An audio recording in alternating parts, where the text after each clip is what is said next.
Hello guys, in this video let's check how to find the given number is power of 2 or not. Let's try to understand the sample input as well as output. So 1 is a power of 2. So we can say 2 power 0. So it's a power of 2. Similarly 32 is also 2 power 5. We can say it is power of 2. But 1023 as well as 36 are not powers of 2. Let's try to take what are all the powers of 2. So starting from 1, 2, 4, 8, 8 to 16, 32, 64, 128, 256, 1024, and so on. So all these are said to be the powers of 2. So let's take some examples where the numbers are not powers of 2. So maybe understanding like something like 5, 18, 1023, 67, 36. So all these numbers are not powers of 2. So how do we identify the given number is power of 2 or not? So let's try to take the example 32. So how you are supposed to identify this number 32 is power of 2 or not? So let's try to understand. So we don't know is this power of 2 or not. So what do I do? I'll start from the default power of 2. So what is the default power of 2? It is 1. So I'll start 1 and compare with 32. Is 132 equal? No. So next I'll multiply the 1 by 2. So 2 and 32 equal? No. So 2 into 2 it is 4. 432 equal? No. 832 equal? No. 1632 equal? No. Is 32 equal? Yes. So then here we can assume that it is a power of 2. So let's try to take one more example where it is not a power of 2. So I'm just assuming the value 36. So let's check for this. So now starting with this. So 136 equal? No. 236 equal? No. 436? No. 836? No. 1636? No. 3236? No. 6436? Still no. 12836? No. 25636? No. 102436? No. Here we can't keep on going until each and every power of 2, right? So we are supposed to stop at some respect to point. So where we are supposed to stop?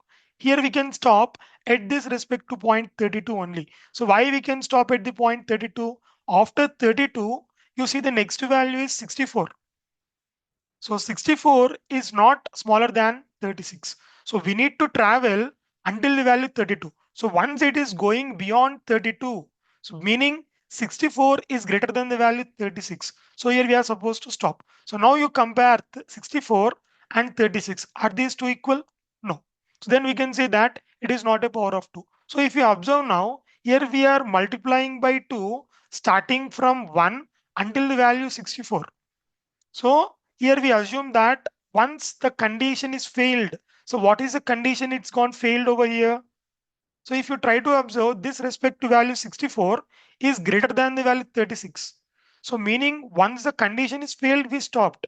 So when condition is needed, we need the concept of while loop. So let's try to use the concept of while over here.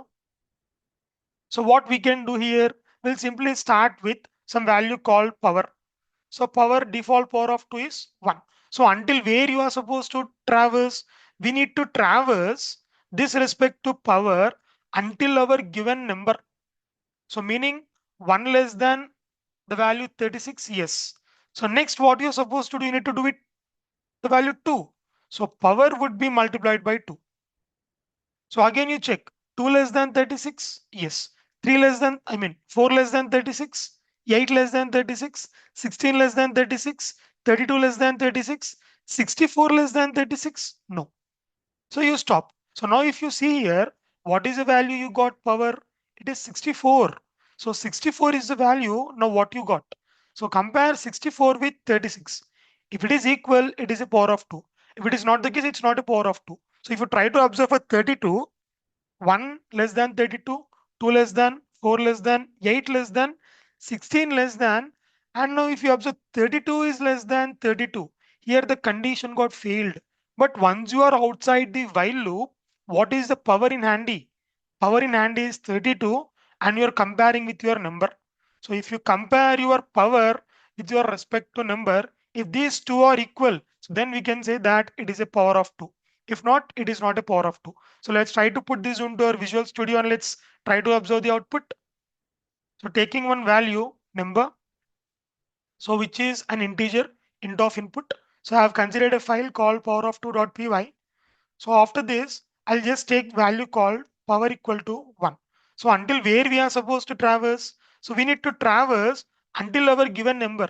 So once it is going beyond our number, we need to stop. So until that time, what you are supposed to do, you need to each and every time multiply with the value 2. So that after 1, you go for 2, next 4, 6, I mean 1, 2, 4, 8, 16, 32, so on. So after that, you check if your respective power equal to your number. So what we are supposed to print? We are supposed to print yes or no. If it is equal, you print yes, else you print no. So let's try to check with some input and output. So giving the value 1, yes, it's a power of 2. So giving the value 1024, yes, it's a power of 2. So let's give one more value, 32. Yes, it's a power of 2. So let's try to check with one more example. 5, no. 1023, no. And let's also check for 36, no. So this is how it works, guys. So now let's try to understand what is the time complexity of this program. So time complexity of this program would be, so can you guess, guys, what is the time complexity here? Time complexity is not order of n. Here if you observe, multiplication came into picture. So in the previous videos, when we are discussing, so whenever multiplication or division is coming into picture, log comes. So now time complexity would be log of n. So to be very strict, so log base 2 of n is our time complexity. So that's all for this video, guys. Thanks for watching. See you guys in the next one.